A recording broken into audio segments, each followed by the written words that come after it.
دنیا کی بے بسی کو دیکھ کر ایسا لگتا ہے کہ اللہ سبحانہ و تعالی قیامت سے پہلے ہی ہم سے پوچھ رہا ہے کہ لمن الملک اليوم، کہ آج کس کی بادشاہت ہے، آج کس کی بادشاہت ہے۔ فَبِأَيِّ آلَاءِ رَبِّكُمَا تُكَذِّبَانِ، کیوں میرے رب کے دیے ہوئے احکامات کو جھٹلاتے ہو،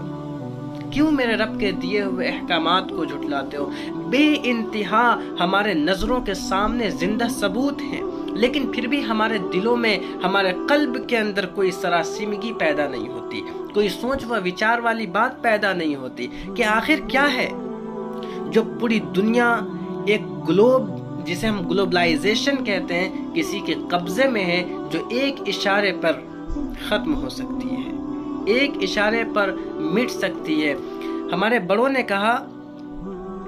کہ کتنی دنیا گزر گئی اور کتنی اور بھی آئے گی، کتنی ہے موجود